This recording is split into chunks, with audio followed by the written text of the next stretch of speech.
all 56 games as we go conference by conference. Let's get into it here. As the first game, third time talking about on the stream, but we'll talk about it once again. Missouri hosts Alabama. They lose 27-24. And also what I like about this SEC section, we went perfect this past weekend there. Gotta love that. Alabama somewhat covers as at least the last time I checked, they were 3-point favorites there, 27-24. And Missouri, their first L of the season. Washington State headed over to Oxford, Mississippi. This game had the biggest point spread of the weekend, minus 32.5 points for Ole Miss. They do not cover, as they barely win 24-21 against the Wazoo Cougs. We'll see how they bounce back, even after a win that they almost lost. The Red River rivalry, also got that one right. The beginning of the week, Texas was favored by 3, and then it slowly tipped to the other side. And then when kickoff happened, at least the last time I checked, OU was favored by a point. Didn't matter. Texas got the job done. The John Mateer injury news was kind of irrelevant because he had not a good game. But that's kind of happening. That's going to kind of happen when you over rely on his legs and you know he's hurt. I got to be smarter there. From the OC out of Norman. Tennessee, they beat Arkansas 34-31. They get out alive. Also a big spread going into it as well, minus 12.5 the last time I checked for the Volunteers. They do not cover there, as they only win by 3 points against the Razorbacks. At least they don't fall though. You know, you got to give them that. They don't fall. Texas A&M, they beat Florida 34-17. They do cover there against the Gators. And I think still one of the best teams in the SEC, also undefeated. It's just super weird to see like them and Ole Miss there as the top ranked teams in the Southeastern Conference. But maybe after this weekend, won't be that. Maybe. We'll see. Auburn, they hosted Georgia and lose 20-10. Georgia was only favored by 3 points. That was kind of the reason why I was a little sussy on it. I'm like, is Auburn going to pull it off? I mean, we've known that they played pretty good football. They really should have beat Oklahoma and have only one loss on the season, as they challenged Texas A&M last week in College Station. Well, they still challenge Georgia. I think it's a competitive team. I think Hugh Freeze is probably a player too from actually getting the job done there in Auburn. I just don't think their fan base is patient enough for it. Also, I saw some criticism of the game plan because of Georgia saw things they haven't seen before. But I think he would want to hold some cards back when you're coming up against a top program in the Bulldogs there. But they almost get the job done. The final game, LSU hosted South Carolina there in Baton Rouge. They actually covered, even as the difference between it was starting to drop during the week. 20-10 there, as they spoil Cocktober here early in the month of October. But those are our SEC games that we previewed and got all right in our picks.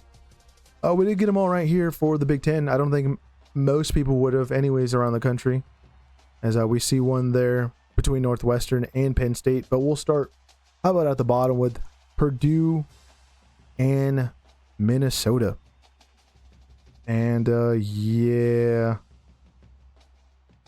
got it right. Barely got it right. The Golden Gophers don't cover, but they do get the job done against the Boilermakers. Probably the top 3 games this past weekend between Big Ten teams. Indiana, Oregon, and then Northwestern, Penn State would have rivaled those. I mean, you can also debate Nebraska, Maryland, but I'm not really a Nebraska or Maryland fan, so I had like no interest in that one. But for this one, yeah, the bottom teams, yeah, I'm definitely interested in.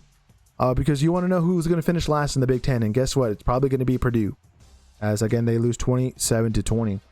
USC hosted Michigan. This was a late game for the Wolverines, and they come up far short against the Trojans, who were favored.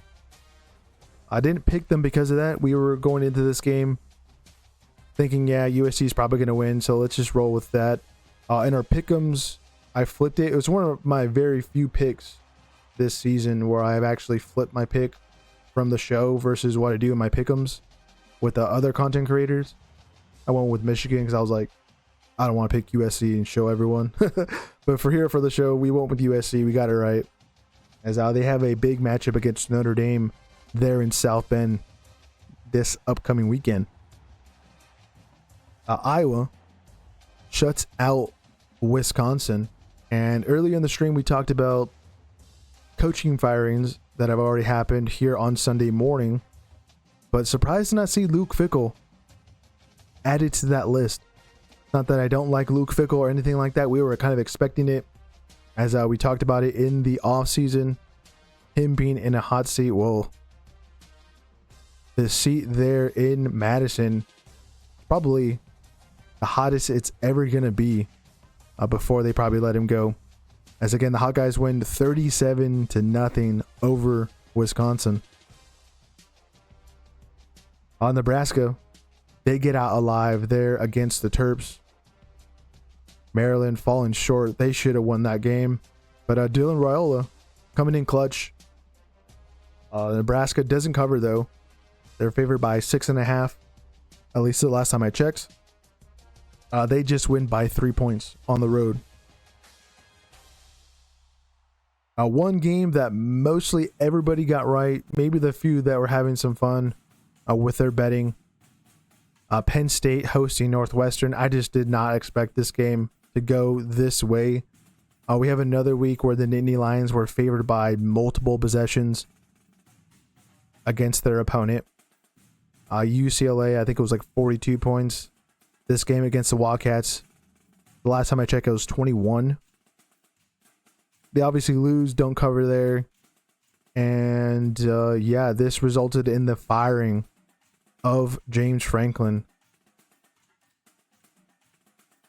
But yeah, that was just surprising result. Just did not expect Penn State to be in the state that they're in.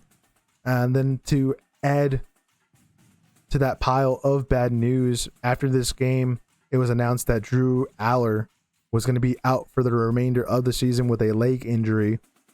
So when it rains, it pours there in Happy Valley at the moment, because I don't think they're very happy whatsoever. Again, we got wrong. Indiana getting hosted by Oregon. They get the big win there. 30-20.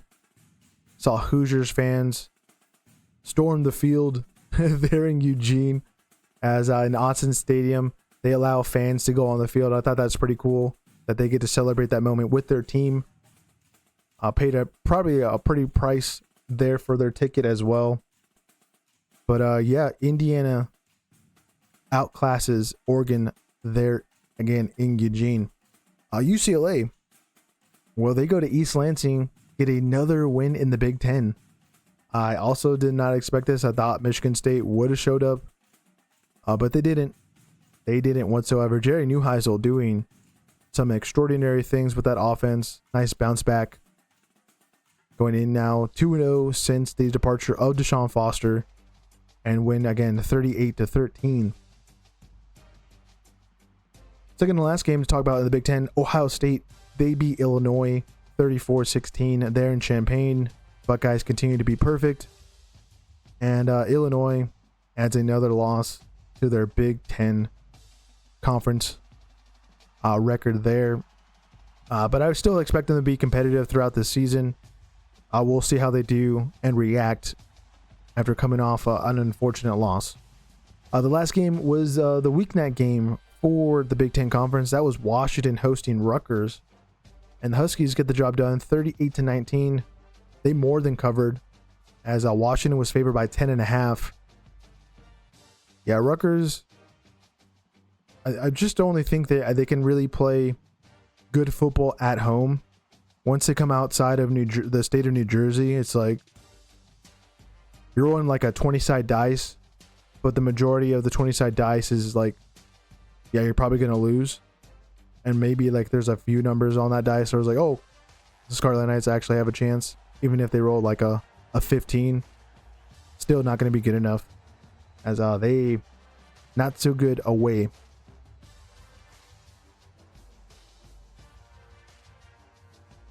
Is I gotta change something real quick. I think I left something. Yeah, let's change that real quick. I accidentally put week 6 for the week 7 AfterMaths. It's fine. If we refresh, it'll be there on the screen now as the correct representation of what we're talking about here. But anyways, now into the Big 12. One of my favorite conferences to watch, especially you get those nightcap games that were really like Pac-12 games. Now in, again, the Big 12 conference. Let's start at the top for this one. We got Cincinnati hosting UCF. They beat the Knights 20-11. Cincinnati continuing to at least win here, as it was their first week here at your Sports Outpost in the top 25, and they did us good by getting the job done. Houston went down to Stillwater and handed another L to Oklahoma State, 39-17. I'm guessing Connor Weigman started. Not too sure what that situation is at the moment, as he had a concussion protocol going on for him. But they get the job done again and actually cover. They were favored by 14.5 points, as Oklahoma State, the worst team in the Big 12. Iowa State, they get upsetted by Colorado. This one should have been not too much of a surprise. Colorado took BYU to the limit. It kind of took Georgia Tech technically to the limit there in Boulder. And then also Iowa State, they just tend to dig themselves into holes. Only favored by 3 points. Definitely was kind of a sign that this was going to be a close game and possible loss. And yep, that's 2 in a row now in the Big 12 as they fall for another road game. Actually, it's kind of disappointing, as they started off the season pretty hot. They got the win against Iowa as well, but here losing Coach Prime and the Puffs. I thought this game for them to lose in the conference would have been, you know, the game at home against BYU. They also host Arizona State later this season, so things might be getting worse for the Cyclones. We're coming up now to Kansas State hosting TCU. The Cats get it done in Manhattan against the Horned Frogs, who are actually favored in this game. Put a pretty number on it, 41-28. Looks like Avery Johnson had a pretty good night out, and TCU could not contain him. And usually, if you can't do that against Kansas State, you're just going to simply lose.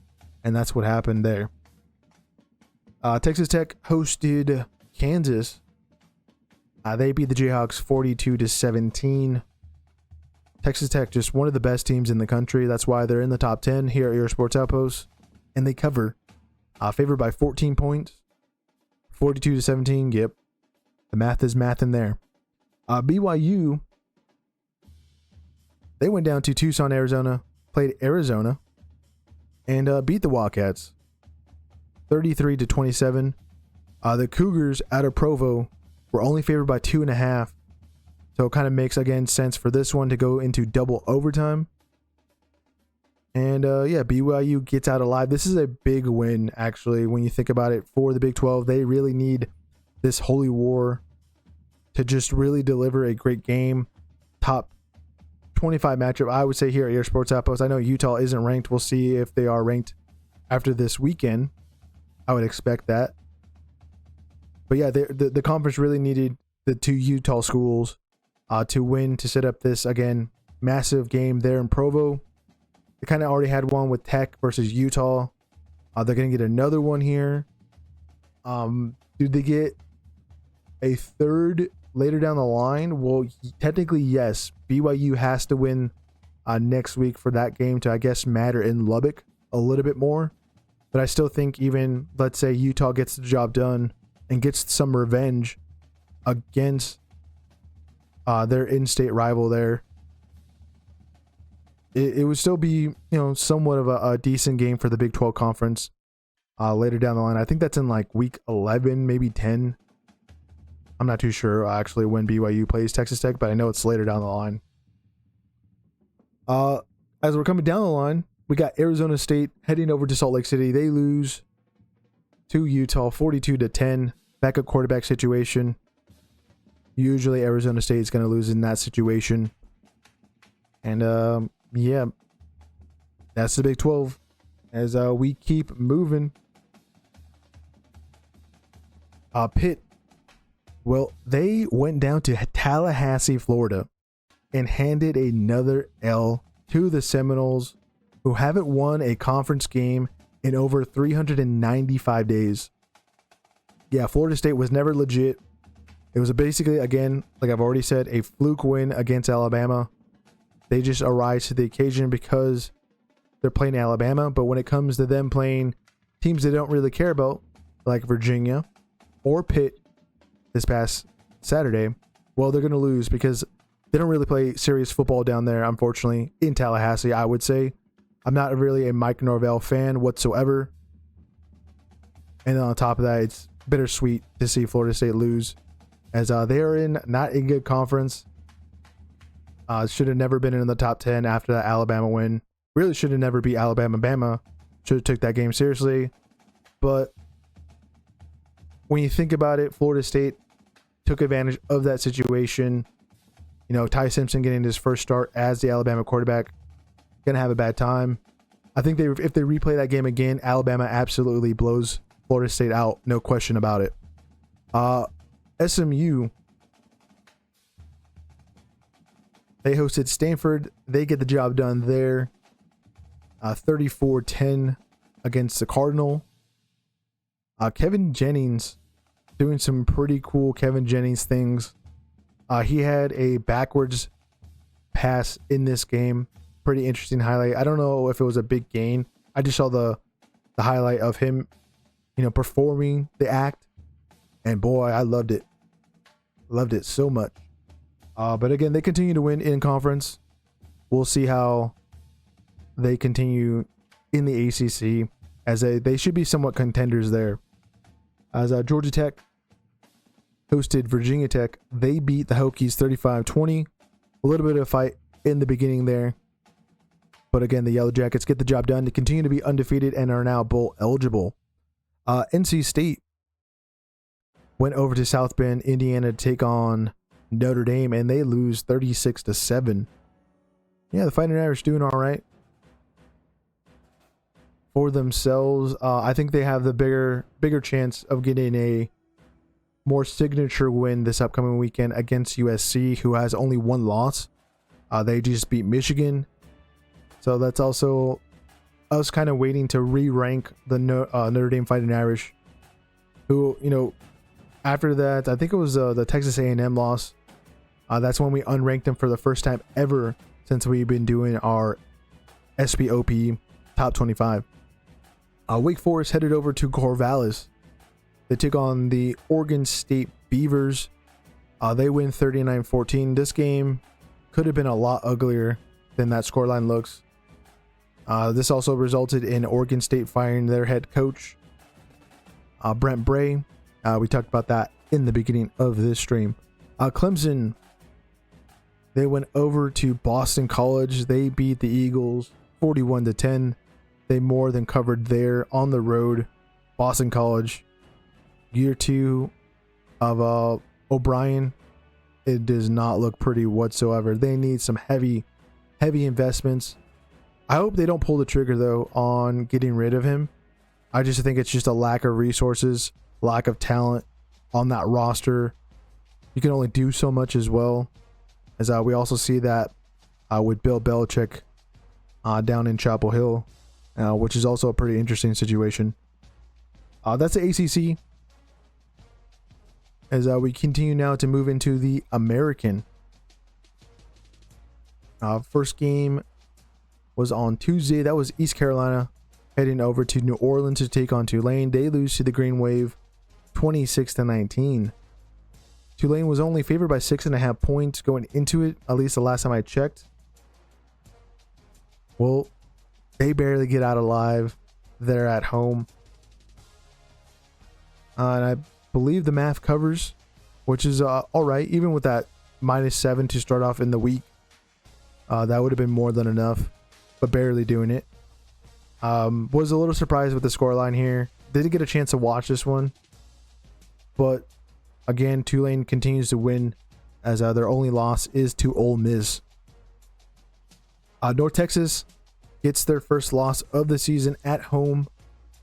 This and I think the Red River rivalry game were the only two where it flipped in terms of favorites. North Texas was favored by 1.5 points in the beginning of the week. Then it dropped over to USF by -1. Well, it was more than -1 in the score difference, 63-36. As it was a sellout game there for the Mean Green for the first time, I believe, ever. And unfortunately, their fans are disappointed with a big fat L. But at least it's their first loss of the season. They've had some decent wins again against some all right opponents. Just going to really have to, finish this season strong and maybe get a rematch against South Florida in the American Championship game, which is a possibility. Army hosted Charlotte. I was a little worried for the Black Knights. I know they've been playing all right for themselves as of late. But again, they've been losing games at home. And they didn't lose this game at home. I was quite happy about that. Charlotte is pretty bad. But it was also kind of surprising to see them somewhat covered. They were favored by 17.5 points, depending on if you were getting in on this game. You would have almost gotten it, I think. I'm not too sure how that all works anyways. We just, again, use only those lines to kind of give us an indicator of what could happen and what people are actually doing with their hard-earned money and putting it on some of these games. But again, Army wins 24-7 there. Not too bad for the Knights. As I would continue with Navy, went over to Philadelphia, and they also get out alive, just like Tulane did. They win 32-31. It was a Horvath massive touchdown on the ground to get them on top of the Owls. 1 point difference. The Midshipmen were favored by 9.5 going into it, at least the last time I checked. And it was a little disappointing to see this game as it was progressing because Temple was just on top. And they shouldn't have lost this game. They should have got the job done. But Navy, they're still alive, still undefeated. Don't think they have too many quality wins. But at least the American have all these teams at this point of the season undefeated, one loss. It just makes their conference just more palatable to voters, fans outside the conference, which is a good thing. Not a good thing. UAB loses to Florida Atlantic 53-33. The not good thing was Trent Dilford. As a result of this game, he gets axed there in Birmingham. And yeah, that's kind of the UAB football at the moment. We'll see how they bounce back going into the rest of the 2025 season. UTSA, they did the dirty on Rice, 61-13. Complete blowout for the Roadrunners as they bounce back off of a tough road loss up in Philly, where it was not always sunny for UTSA. It was very sunny when they hosted the Rice Owls. Again, they were favored by 12.5 points. They more than covered there. And yeah, that's the American Games. As we keep moving into now the Mountain West. First game, very disappointed with that score result on Friday. 49-21, Fresno State gets completely outclassed by the Rams. The Valley Dogs were favored by 6.5, and you wouldn't expect that with this scoreline. Maybe a little bit closer of a loss, but 49-21. Look like the quarterback play, and I'm seeing some frustrated Fresno State fans on social media. We'll see if Matt Ince in his first season pulls the trigger. I just think they just need a bounce back, truly, and maybe keep it with Warner for maybe another week or two. As we have UNLV in probably one of the best games this past weekend, hosting Air Force. They also get out alive and continue to be undefeated, 51-48. This was just a crazy offensive affair where the defenses, they were on the field, but they weren't doing much. They were not doing much. Almost gave up 100 points in total from both of the defenses combined. Yeah, UNLV stays alive. I don't think Dan Mullen is very happy with his defense. They got to do a better job, as they're heading up to Boise, Idaho to take on the Broncos. And we'll see if the Running Rebels of Vegas get their first win over Boise State since the 70s. As that's the hump they will be having to overcome again for week 8. San Jose State, another unfortunate one we got wrong there. They headed up to Laramie, Wyoming. They lose to the Cowboys 35-28. This was like one of the closest margins in terms of lines being set. Originally, the Spartans were favored by 2.5 in the beginning of the week.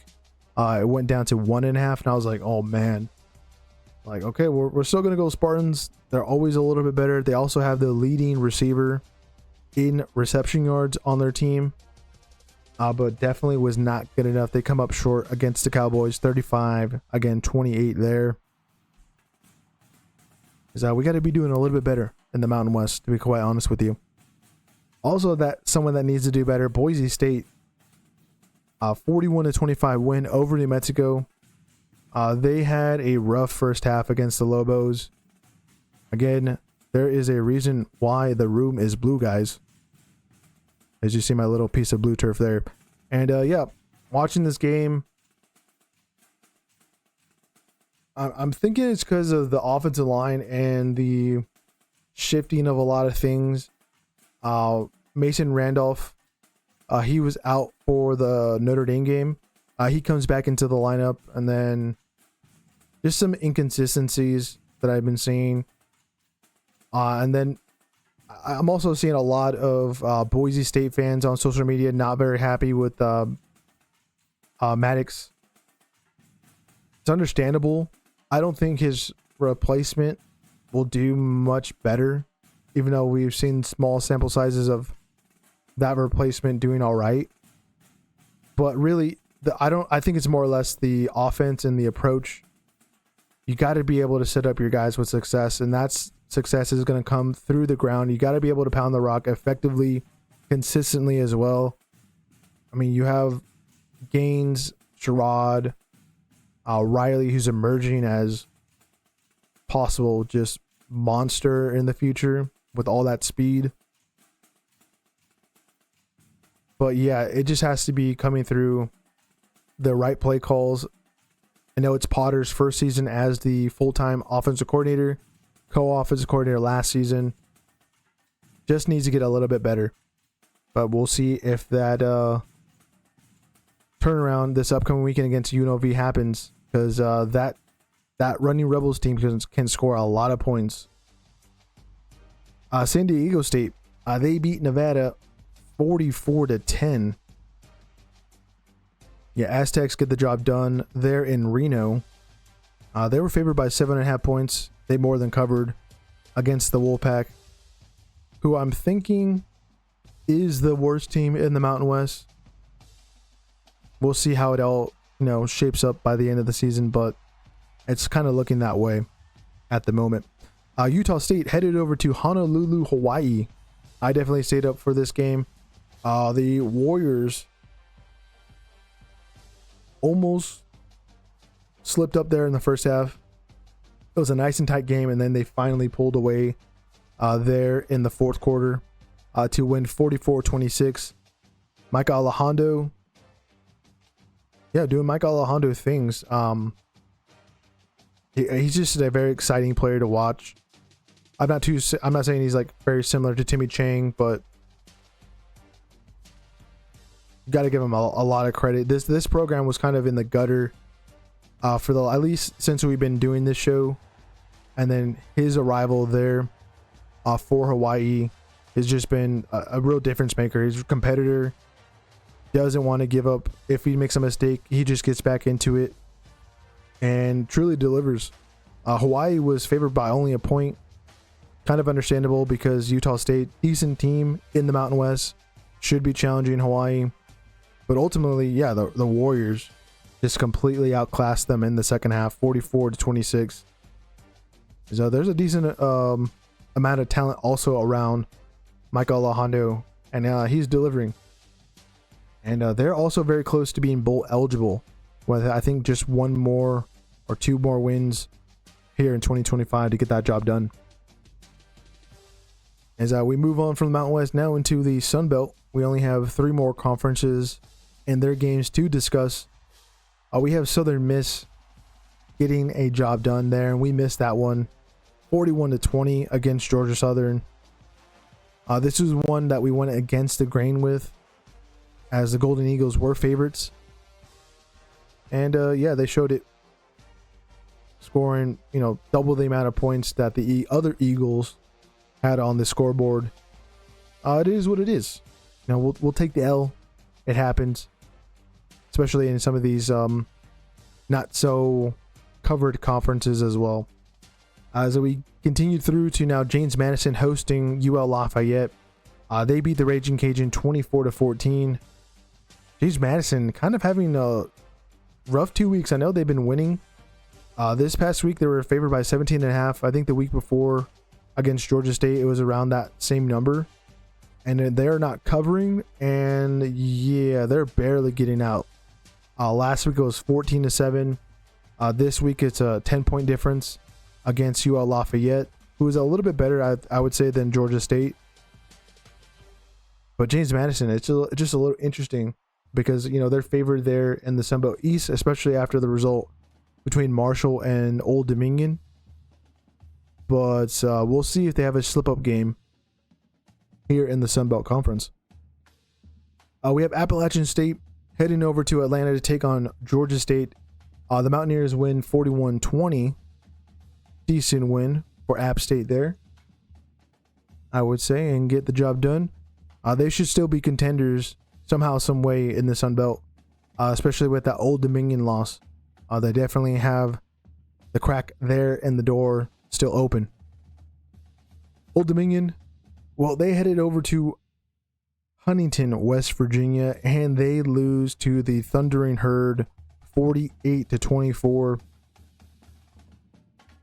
I would say this is probably the upset of the week here in week 7. The Monarchs were favored by 14.5 points. I know that wasn't the same amount between the Northwestern and Penn State game, but this one just as surprising because Marshall scoring 48 points. They haven't been good to begin the 2025 season, and Old Dominion, they played Indiana tough. They have been winning ever since, but dropping this game in conference, it was just an eyebrow raiser. I was like, what? Am I reading that wrong, or did the people input the numbers wrong there? Should it be 48-24 Old Dominion? No, it was not. This is actually one I'm going to go and try to look back at because I'm just curious.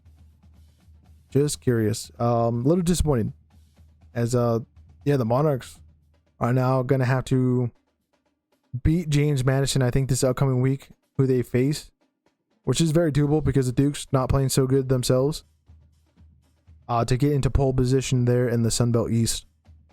UL Monroe headed over to Myrtle Beach to take on Coastal Carolina.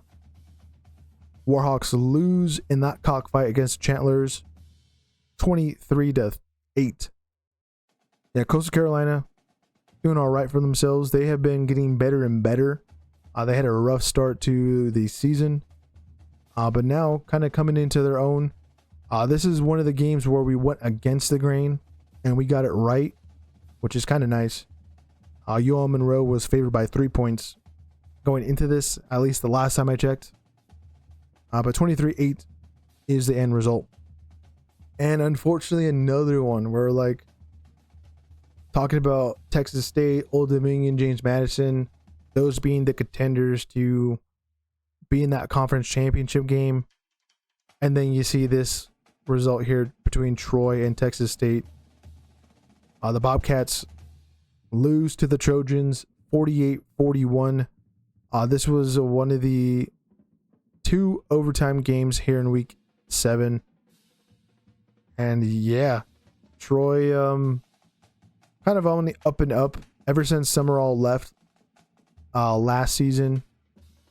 Well, actually, no, season before that, technically, this is the second season over at Tulane. It hasn't been so good for Troy. Even losing some guys in the transfer portal as well. And also for the other side, that loss, Texas State, is just like, damn, can we get the job done here? It is what it is. Texas State kind of fumbling their chances in getting to the Sunbelt Championship game, which I would think the Pac-12 wants them to do. Maybe even win it all, but now they're going to have to run the table here till now for the rest of the season to have a chance. And we keep moving from the Sunbelt now to the MAC. Got some MAC Nation to talk about. Miami of Ohio, they went over to Akron, Ohio to play the Zips. They get the job done 20-7. We knew Akron was going to do us dirty again, as I think it was Central Michigan that they beat in week 6. But against Miami of Ohio, the Redhawks, they usually get the job done in conference. They were favored by 10.5. They more than covered there. Toledo, this is another disappointing game because they were favored by 10.5 against Bowling Green, who got the job done 28-23. Big win for Eddie George and company. It was, I believe, the battle for I-75. Tell me if I'm wrong, Toledo, Bowling Green fans there. But yeah, big win for the Falcons. And Toledo loses another game in the MAC. And it looks like they won't be getting anywhere near Detroit to compete for a MAC title. Another one where it is what it is. I don't know what's up with these MAC games for us. I know they're somewhat tricky as of late, but Northern Illinois going to Eastern Michigan and losing 16-10, that just boils the blood on that one. Boils my blood even more about the next one we're going to talk about. But yeah, Eastern Michigan defending their home turf. Got to give them respect. You got to give them respect there. A rough start to the season. They lost to an FCS team, but they turned it around. They hosted UL Lafayette. They beat the Raging Cajun. But here, man, Northern Illinois, what is going on? Well, it really looks like the transfer portal did a number on the Huskies for sure. UMass headed over to Kent State. They play the Flashes and get blown out 42-6. This was the battle of probably the 2 worst teams in the FBS. And UMass pretty bad, losing again to Kent State by that many points. And unfortunately, we got it wrong. It is what it is. Let's keep moving to Western Michigan, playing Ball State. Broncos get the job done there, 42-0. Is one of the few shutouts this past weekend. I think the only one would have been between Iowa and Wisconsin. But those are the MAC games, as now we have the final conference to talk about. And when we went live on Wednesday is literally when Missouri and Middle Tennessee State kicked off. It's going to be a little interesting I'm gonna make my picks. I don't know where I'm gonna post them. I'll figure it out for like the Tuesday games that are gonna happen before we go live on Wednesday. It is what it is. I'll be honest with my picks, even if I get it right or wrong. But yeah, Missouri State, they get their first win in the conference that they just joined, and that's Conference USA. Middle Tennessee State just falls short, 22-20. This is a very close game. The Raiders last week, they barely get the job done against Sam Houston State, but here come up short at home. As the other game that happened on Wednesday, Liberty headed over to El Paso, Texas. They get the job done against the Miners, 19-8. Very low scoring affair. But yeah, the Flames, they don't have that kind of talent that they've been having the last couple of seasons. And yeah, we're not seeing it there on the scoreboard, and it's really showing. The Wednesday, oh no, not Wednesday games, Thursday games. Louisiana Tech headed over to Georgia to play Kennesaw State. This was one I was very surprised to see. The Bulldogs were favored by 6.5. They lose 35-7 to the Owls. Louisiana Tech, you know, they've been playing some tough opponents, getting wins here, getting some respectable losses, especially in Baton Rouge. But go to Kennesaw State and lose 35-7. That's just unacceptable. And unfortunately, we don't go perfect there in Conference USA, because we were so close, so close. Jacksonville State played Sam Houston State and hand another L to the Bearcats, who are now winless here in 2025. I believe they're like 0-6 or 0-7 after the result here. Also, the Gamecocks won this game with a field goal with, I think, yeah, time expiring if I'm not mistaken. And it was a little rough to see those Sam Houston State players hang their head after it goes through the uprights. You know, you want them to at least win a game. As yeah, it's a pretty rough third year in the FBS level for the Bearcats, and a rough start to the Phil Longo era. Hopefully they can turn it around, and I wouldn't be surprised if they actually let him go by the end of the season, as things are not working out there. And here's the reminder of the bye teams from this past weekend, all 24 there.